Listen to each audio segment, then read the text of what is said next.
Kisah horor yang akan saya ceritakan pada kesempatan kali ini berjudul Sundel Bolong.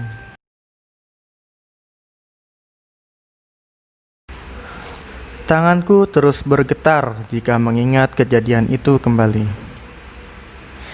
Pasalnya hal itu terjadi di kampus UI yang sangat jarang sekali saya kunjungi. Saya sendiri berkuliah di IT Telkom Bandung dan jauh sekali dari UI Depok. Namun saya masih sering sekali berkunjung ke Jakarta karena memang keluarga saya tinggal di Jakarta. UI Depok merupakan kampus yang sangat berbeda menurut saya. Lingkungannya yang eksklusif, besar, rindang, dan masih berasa nuansa hutan membuat siapa saja nyaman di siang hari. Namun berubah menjadi menyeramkan saat di malam hari, terutama bagi saya yang jarang sekali main ke sini. Saya mempunyai saudara sepupu yang berkuliah di Teknik Mesin Fakultas Teknik UI Angkatan 2008. Fakultas Teknik merupakan fakultas yang sedikit berbeda dengan fakultas yang lainnya. Jika di malam hari, Fakultas Teknik bagian lobi selalu penuh dengan mahasiswa yang ngekos di Kutek yang mencari akses internet cepat dan gratis. Ketika itu, saudara sepupu saya meminta diantarkan dengan mobil di malam hari itu untuk meminjam hard disk yang berisi data tugas kuliahnya. Tanpa banyak bicara, saya pun langsung menghantarkannya ke Fakultas Teknik. Saat tiba di Fakultas Teknik, saya menurunkan saudara saya di bundaran pintu masuk teknik dekat dengan halte. Karena di situ sepi, saya pun tidak perlu parkir dan hanya berhenti mematikan mesin, menurunkan kaca jendela dan menunggu saudara saya hingga kembali. 10 menit sudah berlalu dan saya masih tetap menunggu di dalam mobil. Jok mobil sudah disandarkan. Namun saya tetap terjaga untuk tidak tidur. Takut karena nanti kalau mengantuk jika mengemudi. Dan karena bosan, akhirnya saya menyalakan radio agak keras sambil bernyanyi-nyanyi nggak jelas. Selang beberapa menit, tiba-tiba tercium bau kemenyan yang dibakar. Saya pun mematikan suara radio mobil dan melihat sekitar ke kanan dan ke kiri. Apakah ada yang sedang membakar kemenyan di daerah tempat saya parkir sembarangan ini? Namun setelah melihat sekeliling mobil dari dalam dan saya hanya sendirian di sini. Sialnya, bau kemenyan itu semakin lama menjadi bau anyir. Bau anyir darah yang sangat menyengat. Untuk menghilangkan rasa takut, saya pun menyalakan radio kembali dan memutar volume suara lebih keras lagi.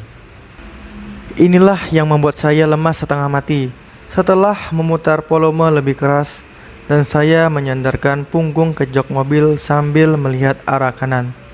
Tiba-tiba dari arah kanan terdapat perempuan berambut panjang dengan baju putih yang panjang. Ya, semacam kuntilanak gentayangan. Celakanya kuntilanak tersebut berjalan ke arah mobil saya dengan pelan dan bergoyang ke kiri dan ke kanan. Mendadak badan saya lemas sekali seperti pemain bola selesai pertandingan. Dan konyolnya lagi, sepertinya mata saya ini tidak bisa berkedip dan memalingkan muka untuk tidak melihat penampakan tersebut. Lama-lama kuntilanak itu mendekat semakin jelas dan semakin jelas. Dan juga kakinya tidak menapak ke tanah. Isi kepalaku sudah tidak jelas lagi pada saat itu. Saya sudah membayangkan, matilah, diculik setanlah, dan atau semacamnya.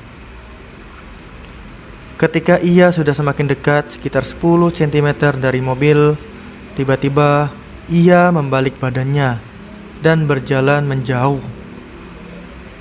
Di sini saya melihat dengan jelas, setan ini belakangnya punggungnya bolong.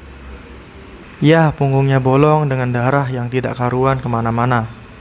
Ternyata kuntilanak tersebut adalah sundel bolong. Di sini saya benar-benar lemes, sampai nggak bisa ngomong sepatah kata pun setelah melihat sundel bolong itu.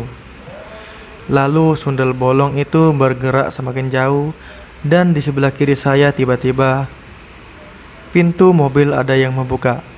Hoi! Rasanya hampir pingsan dengar teriakan tersebut tepat di sebelah kuping. Sekejap bau anyir, darah, dan kemenyan juga hilang. Sorry lama ya. Kenapa lo Ji? Saudaraku bertanya. Dia melihat heran karena wajahku yang sangat pucat dan tangan gemetaran seperti orang kedinginan. Bangke lu, males gue nganterin lo kemari lagi. Masa horornya lebih-lebih dari kampus gue? Kata saya. Dan saudara saya pun membalas, sudah makan dulu sana, ada mie ayam spesial tuh. Apaan sih? Orang gua cuma ambil harddisk sama nanya-nanya tugas doang. Dengan nada lemas gua jawab, lu gak nyadar apa? Sebelah sana ada sundel bolong goyang-goyang. Kakinya gak napak gitu. Hidung lu mampet ya? Ada bau darah sama menyan juga barusan. Lu ngomong apaan sih? Udah yuk kita cabut, kata saudara saya. Sepertinya dia juga sadar dengan ucapan saya dan meminta untuk mengganti posisi mengemudi.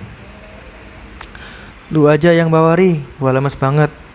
Setelah itu kami bertukar posisi dan kami pulang dengan ketakutan, terutama saya yang benar-benar ditampakkan sundel bolong sialan itu. Pengalaman buruk ini benar-benar membuatku jengkel dan parno, dan jika harus datang ke Fakultas Teknik di malam hari kembali.